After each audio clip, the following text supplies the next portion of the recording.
Once again, we are grateful you are tuned in. We are so much appreciative you are watching our show, Votes and Views, a show airing exclusively on zonknews, a space where political principles are punctuated in equal measures, a space where substantive matters of national and international interest are broken down. I'm your host, Collins Ngaira, and present with me is a leadership and governance consultant, Philip Mwangale. Today, we are looking at the general state of the nation.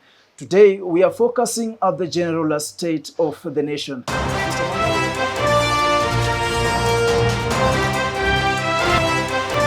To a large extent, we were given the ingredients of multi-party democracy.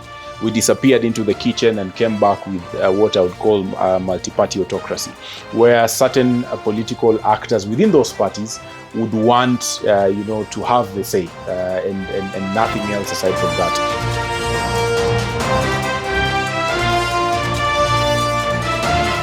So if people were to choose leaders who are strewn across these political parties, then they must be given the freedom to do that. What the independent governments were fighting was poverty, disease, and ignorance.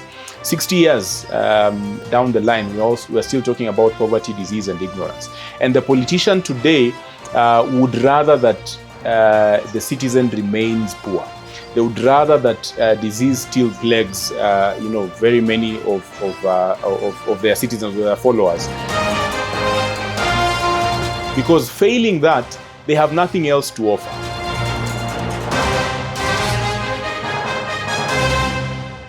Mr. Mwangale, thank you for creating time for Zonk News and welcome to the show. Thank you. Thank you for having me. Great to be here. Wow. Mm-hmm. So maybe just to get us started, the Kenyan political heat is escalating by day. Mm-hmm. And the free political mantra, the bottom-up economic model of William Ruto, the Azimio la Umoja of Raila Odinga, and of course the Uchumi Bora of Musalia Mudavadi have stood out as the main mantra here, have stood out as the green subjects here. And the question that one may ask is Kenya headed to politics centered on policies, or these are normal political sideshows that would vanish in the fullness of time? Unfortunately for us, we have mark-timed in the same position for a very long time. I wish that were the case, that we were approaching an ideological political landscape. But that is not so. One of the things that we must realize is that politicians are always on the move to make sure that they are selling something that is palatable to mwananchi or to the citizen. And one of those things that we must realize in this political age is that you have individuals from across tribes in either of those formations. You do not only have the Kalenjin and the Kikuyu in one block. You do not only have the Luo and whatever tribe in one block. You have people spread across.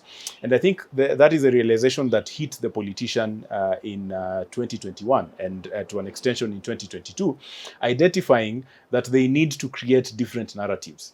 So it's not really because they believe in revamping and revitalizing the economy. It's not because they believe that Kenya needs a different tune in our election landscape. It's just because that is what is sellable today. It is because right now you cannot have people balkanized into tribe, even though we still have those undertones, even in those camps that are talking about revamping the economy, even in those camps that are talking about changing leadership, you still have those tribal undertones. So I wish that Kenyans would be looking at ideology. But unfortunately, we are still stuck at that point where politicians are looking at numbers based on those tribal groupings. You look at Azimio, the way Azimio is targeting Mount Kenya, targeting these other communities, and looking at those communities as vote baskets.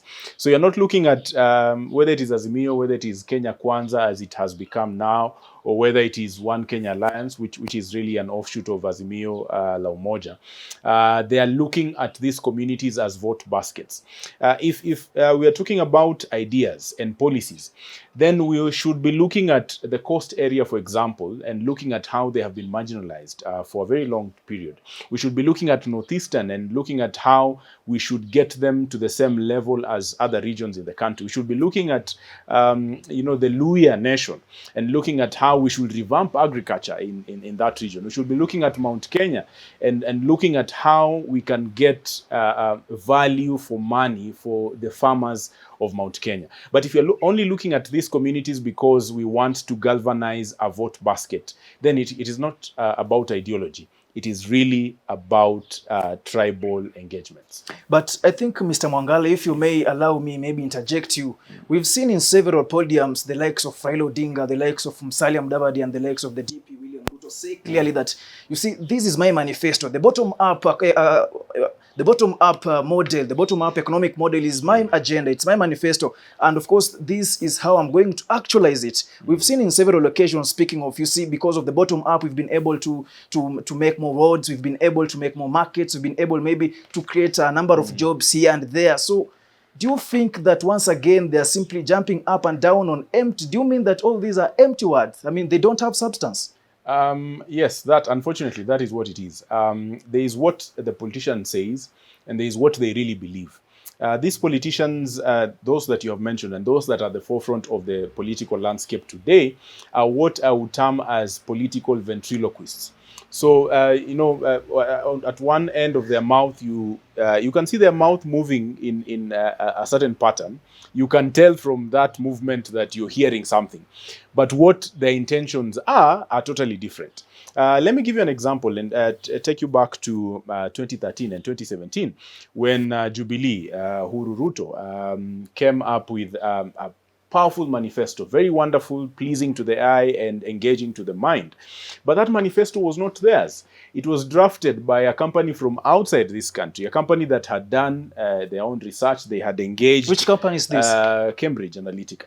They had engaged, what the citizen really wanted at that time. And so they sold us a wonderful manifesto. And these things that we have experienced, including these infrastructural projects, have been incidental. It is not like Uhuru Kenyatta and Ruto sat down and they agonized over these infrastructural projects. These have been incidental to what they really wanted, and that was power and self-aggrandizement. So for me, I would really want to be hopeful. In fact, I am hopeful that I will get there, but it is going to take us quite some time before we get to a point where the politician today is honest about their intentions, is honest about where they want to get this country. And I think you've heard people talk about politics being about interests. Sometimes I hear that, and it really amuses me, because when people talk about politics being about interests, they're not talking about mwananchi interests. They are not talking about the interests of the nation. They are talking about the interests of the politicians. So if we continue in that manner, where our politics is about interests, and specifically individual sectarian interests, then we will have a long trek towards freedom. And the question that one might, of course, ask is, I think a big margin of Kenyan population is well educated. Do you think that they are simply also jumping into this delusional politics, as you're trying to term it? I would like to think that there's a difference between education and schooling. While we think that, and this to an extension, the African continent, while we think that we are largely educated, I think we are mostly schooled. Where does the line cut? The line is here, that while schooling focuses on going through school and being taken through a curriculum, education is the meaningful engagement that is derived from schooling. So if you have a populace that cannot really come to the table and talk about the future of the country, and talk about the future of our children, talk about these policies that we are saying our politics should be about, then we can't call ourselves educated.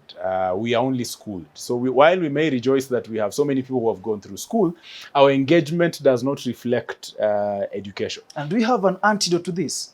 It's the antidote is very clear, that we must really decide to change. We must see that our future is dependent on the decisions we make today, the political decisions we make today.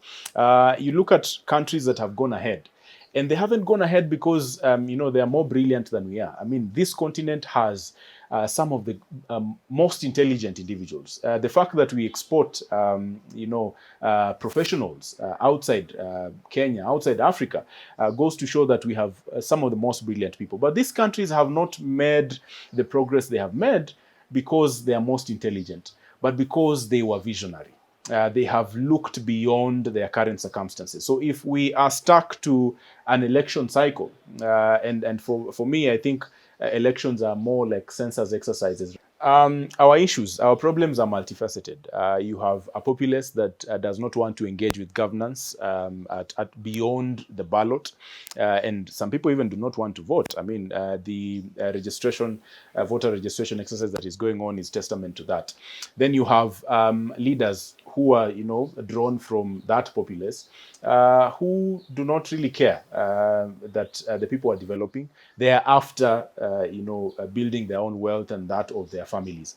So you have those two things. You have a populace that, votes in leaders who are incompetent, and then you have leaders who get into those offices and they do not want to live up to, the expectation of those offices. Wow. Speaking of a weighing scale, Raila Amolo Odinga has the likelihood of getting the Mount Kenya endorsement as opposed to William Ruto as it stands right now. I don't know, what message do you have for the Azimio la Umoja, and what message do you have for Kenya Kwanza, and maybe consequent to that, what's your message to the general idea of politics of endorsement? Whether it is Raila Odinga getting the endorsement of Mount Kenya, and by Mount Kenya meaning citizens, I really doubt that he's going to get the endorsement of the citizens. The endorsement is going to come from certain actors within Mount Kenya.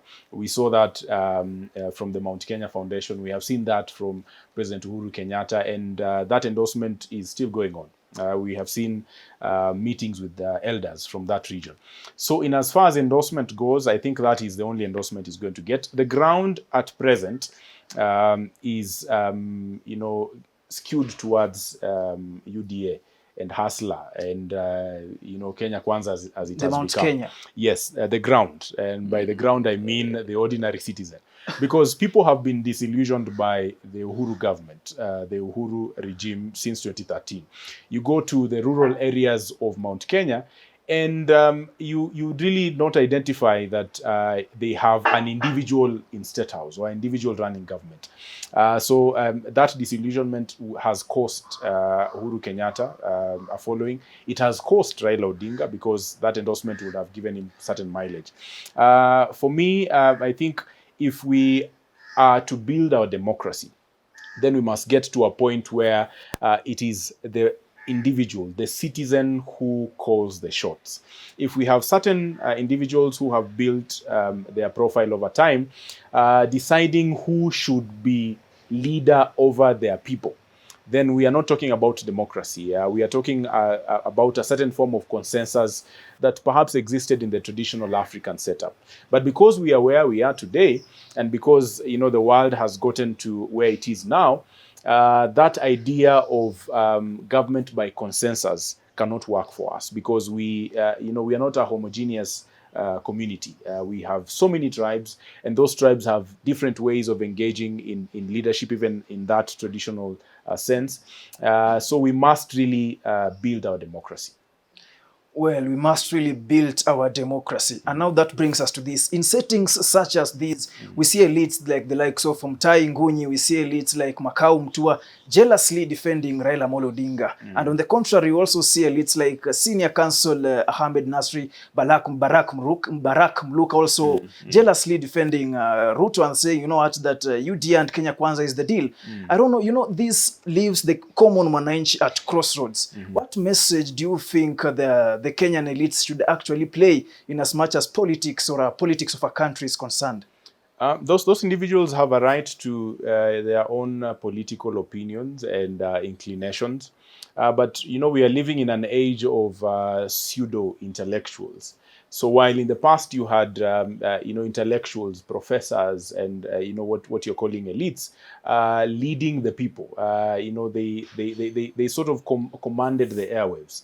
An intellectual would speak, and people would listen, not because they have gone through school and are educated at that And level. excuse me, just yes. a minute. Don't you think that the likes of Makau Mtua and the likes of Barack Muluka, when they speak, they still command numbers? And that's why the question comes in, what's your view of the common Mwananchi? Does this affect the common Mwananchi, who simply believe that, you see what, Ahmed Nasri is a senior counsel, so I must go maybe by his thoughts? They do command numbers, interestingly, only on social media.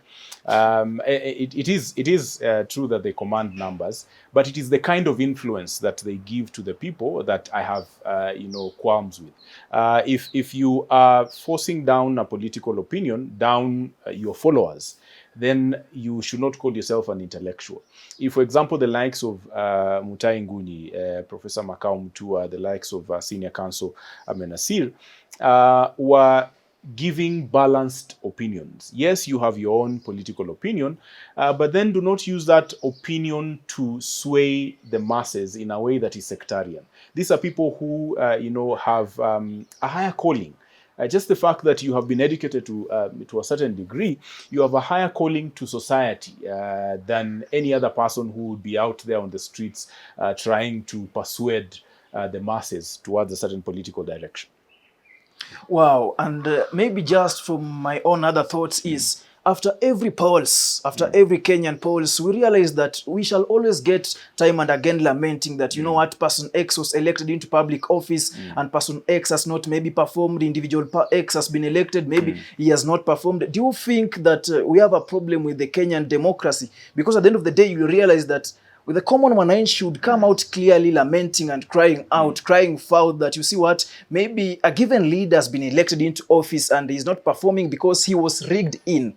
So the question that one may wonder is, do you think we have real democracy? And if we don't have maybe democracy in the country, what's the substitute of that? Largely, we have seen our form of democracy being frustrated in this sense, that you have people who get into office, and because they have certain powers with them, certain powers that come with their offices, the voice of the people is subverted. I'll give you a very recent example. When we are talking about passage of laws in Parliament, because the executive has, certain powers, certain individuals within the executive have, certain trappings that they have used for intimidating even the elected members of parliament in parliament. They would make sure that the representative voice of the people in the houses of parliament is lost, because only certain individuals will then choose what laws are beneficial to them. So while we have a democracy, we must make sure that the role of the people comes into play. And I have mentioned that we have a large number of Kenyans who dissociate themselves with governance beyond the election day. So if you have an elected member of parliament, he's in parliament not representing you in parliament. The laws they are passing, the motions they are participating in and giving their input on, do not represent what you as Mwananchi is about, then the Constitution and the attendant laws to our Constitution of Kenya 2010 give Mwananchi the power to recall your elected leaders. So if we do not engage with governance at that level, then we lose the essence of democracy, because democracy is not just people choosing their representatives, but participating in government even while their representatives are in those offices. So does that mean that power in Kenya is still centralized? It is, and unfortunately so. We tried to decentralize power by bringing in devolution, but unfortunately we only devolved those who were participating in the centralization of power and self-aggrandizement at the center. If devolution was to work properly, then we would be taking a lot of these trappings that we see at the national government down to the devolved units.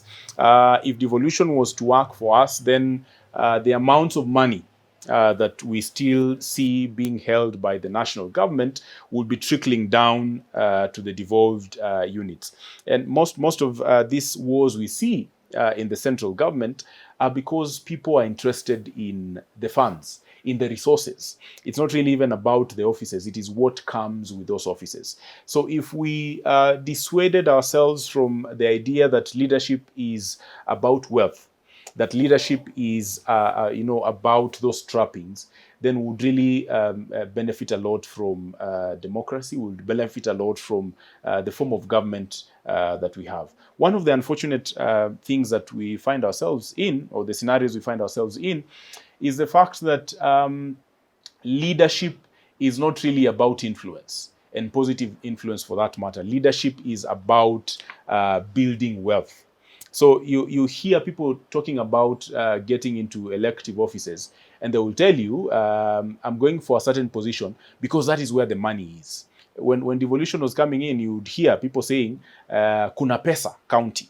There is money in the counties, not because they are looking at developing the counties, but because they had identified that there will be a feeding trough in those counties. So if we really got away from greed, and essentially that is what it is essentially, if we got away from greed, if we reignited our humanity and what in Kiswahili we call utu, and the idea of ubuntu, really, if we got back to that, then leadership and governance will be about developing people, will be about building communities, and it will be about advancing humanity as a whole.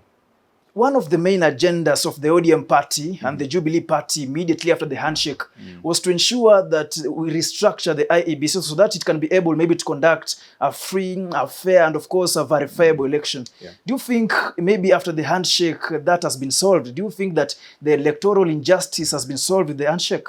No, unfortunately not. Interestingly, what we call the handshake, I call the hand check, because there was money that exchanged hands, and for that reason, those things that brought these two people together have not been solved to date. Even with the BBI, the clamor to amend the constitution, and we're heading to election. Yes, I don't think that there was any address to the electoral injustices that we've seen. IEBC in itself, it's an independent body. That is how it has been structured, and they have, the structure and the resources. Even though those resources may not be enough, they have a problem that I would call a software problem. So while you have an independent institution, you get in people who are not as independent. You get in people who are not as competent. People who are not as visionary, people who do not reflect the ideals of that independent institution. So while IEBC structurally is okay in my view, I think the people who have gotten into this commission have been the problem. You look at the Nkatha trio that resigned in a half and were awarded some political appointments thereafter. That goes to show you where their loyalties lay. They did not lay with the constitution. They did not lay with the people. They did not lay with fidelity to delivering a free and fair election. It lay with some powers. So if we do not get the right people into IEBC, and right now I think it is too late to act on that. But somebody would ask the question, do you think the problem is we uniting as a country, or do you think the problem is electoral injustice?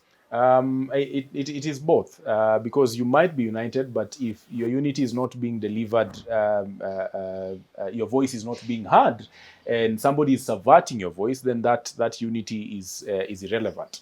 So yes, we must be united. Number two, that unity must be safeguarded. So the voice of Kenyans must be safeguarded on the ballot. And that's what I'm saying. The people who get into these commissions, and not just IEBC, but all the other institutions that we have given to ourselves, must be people of integrity. And I have held this view for a long time that IEBC and the commission has carried itself out as though they are an independent election day and boundaries commission, while they should be an independent electoral and boundaries commission, because you cannot prepare for an election in 3 months. It has to be a continuous engagement. The very idea of voter education must be continual. We are struggling right now with voter registration because IEBC has failed in voter education over the last 5 years and 10 years since 2013. So electoral injustice is yet to be addressed, and we will see that in August of this year. Don't you think that that may again trigger maybe chaos or something? It is likely, but the likelihood of chaos being triggered is also on this statement that we have been banding around: winner takes it all. And we have convinced ourselves that in our setup, the winner should not take it all, which is absurd in my view, because when you're looking at a democracy and when you're looking at government anywhere, including in the traditional African government setup, the winner has to take it all. We must have a winner now. Yes, but it is what the winner does with what they have taken that is the issue. So yes, you have gotten government, you have a government and you have an opposition, but how are you handling resources? So if you're getting government and the resources are being marginalized to people who supported you during the election, then there's a problem. So yes, you have taken it all, but you have taken it all for yourself. The winner must take it all, but they must take it all and distribute it to the people. Wow. Mr. Mwangale, we are heading into elections on 9th of August, and the ODM party recently insinuated that it's going to consider harmonization in certain regions as opposed to party primaries. You think that it's fair enough? It is not fair. In fact, it is not democratic. I think to a large extent, we were given the ingredients of multi-party democracy. We disappeared into the kitchen and came back with what I would call multi-party autocracy, where certain political actors within those parties would want, to have the say and nothing else aside from that. So if people were to choose leaders who are strewn across these political parties, then they must be given the freedom to do that. It is not enough that because ODM is inside Azimio, people should not be fielding, or somebody from Jubilee should not be fielded in an ODM stronghold. I think that is to lose the essence of multi-party democracy. If we are to agree that our parties are ideological, which again I must submit that largely they are not, if that was to be the case, and if we were to make sure that we are giving platforms for leaders to be elected, we are giving options to the people, then we shouldn't have those kinds of arrangements. And mark you, those arrangements are between certain actors within those political parties. It is not the people who are making these decisions. It's not even the members of the political parties. It is the owners of the parties who are deciding, oh, well, because we are in this coalition, we would only field candidates in this region. You should not be allowed to field candidates in these regions, and that is okay. Maybe if I may disjoint you, to what extent can this affect the well-being of a political party? It does not affect the political party, because most political parties will be benefiting from those arrangements. It affects the health in terms of maybe reputation and something? No, their gains is in having their strongholds remain as such. So while, for example, let me use the example of ODM, now that you mentioned Raila Odinga. Candidates in ODM strongholds, say in Siaya, for example, would be given a free ride. Yet you have individuals who do not subscribe to ODM. They are, for example, in Jubilee. They could be the better options. But just because ODM has been given a field day in Siaya, these candidates who are in that outfit that is Azimio will not be getting, an alternative, and the people will be boxed into one hole. You're told this is the candidate for Azimio in this region. Yet you have people who would offer themselves and let the people really decide. So what that does is to kill democracy in this sense, that you are only giving the people limited options. Wow. 58 years, actually not 58, but 59 years now since independence, we are heading to election once again. And we are seeing political parties, we are seeing politicians, as others are dangling goodies, others are dangling wheelbarrows, others are promising 6,000. I don't know. What's your comment on this? It's unfortunate that, we are almost 60 years after self-rule. But we don't seem to be in that kind of environment where we are really governing ourselves. At independence in 1963, and this goes for virtually all African countries, what the independent governments were fighting was poverty, disease, and ignorance. 60 years down the line, we're still talking about poverty, disease, and ignorance. And the politician today would rather that the citizen remains poor. They would rather that disease still plagues, very many of their citizens, of their followers, because failing that, they have nothing else to offer. If we are not poor, if you do not have a large number of people in this country being poor, then what would UDA be talking about? What would Azimio be talking about? If our healthcare had been addressed 40 years ago, if our education had been addressed those many years ago, what would these people be talking about? So they have benefited from making sure that people remain largely poor. People remain largely plagued with a poor healthcare system. So it's unfortunate that we are talking about these things now, but we are to blame. That we can still buy into these narratives. Somebody will come to you and tell you, I'm going to construct a road here, yet that road is not going to contribute in any way to spurring economic growth in that area. Somebody will tell you, I'm going, and this is what is happening with very many members of parliament. They would campaign telling people, I'm going to build classrooms, I'm going to build toilets, in schools. They might end up doing those things. And so you would have very beautiful toilets in our primary schools. You'd have very many classrooms. But the real job that they are elected to do, and that is to make sure that we have oversight over government, we have legislation that works for the people, is not done. So if we do not identify that we have real problems, then we will not get ourselves out of this murky ground. One of the people that has made a mark, and I think if there's any leader worth their salt, they should know about Thomas Sankara of Burkina Faso. It's unfortunate that Burkina Faso is having turmoils at this time. But Thomas Sankara, in 4 years, transformed a country that was, it was on its knees. It was crawling. But Sankara had the vision that was, I think, the vision for the continent. In 4 years, the healthcare of Burkina Faso was, in tip-top shape. In 4 years, he had set Burkina Faso on an infrastructural progress path that was unrivaled across the continent.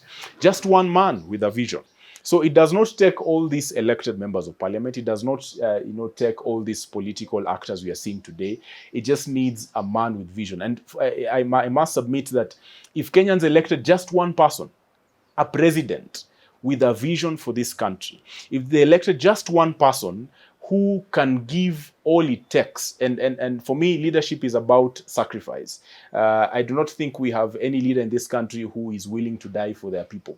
None. I have not yet seen such an individual. But people who set the pace, like Thomas Sankara and some of his peers during that time, were people who are ready to lay down their lives for the people. So if we can identify that individual or those kinds of individuals in our political landscape, then we will be on the path to prosperity. On the path to prosperity. Mm-hmm. Ethnic grouping vis-a-vis Kenyan politics? I think that is not going to end in the near future. Ethnicity is good. Ethnicity is a very good thing. It is ethnocentrism that is the issue. So while we should celebrate our ethnic background and our ethnic leanings, because there's a lot of wealth in those backgrounds, we should not be pulling selfishly towards our native backgrounds. We must look at the nation holistically, because while we did not decide our boundaries, it is the colonial masters that decided those boundaries for us. We have come a long way. And so we must start looking at the health of the nation as opposed to the health of our tribes or our clans. How do you picture Kenya after 2022? I don't know whether you are calling for me to be a divine or a prophet. But one of the things that I am sure about is very many of the problems, and this is not to be pessimistic, but very many of the problems we face today will still be with us in 2022 and even up to 2027. If the kinds of people who are offering themselves up for leadership today will get into those offices, then we would have a government of thugs. And whoever will be president in 2022, in this year and going forward, will be presiding over a paradise of snakes rather than, you know, a real government. And again, I'm not really speaking doom. We really should be hopeful, and I want to give hope to Kenyans that if we make the right decisions in August of this year, if we make the right decisions right from MCA to president, then we have a very bright future. But that future will remain just bright, and it might not be actualized if we make the wrong decisions. Wow, it might not be actualized if we make the wrong decisions. Maybe, Mr. Mwangali, in the interest of time, allow me to call that a conversation. Sure. Yeah, remember to follow the talk bit by bit, blow by blow through our social media platforms.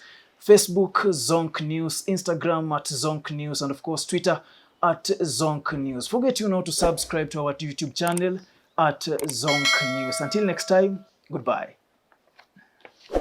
Thank you for turning up. Thank you too. We are grateful.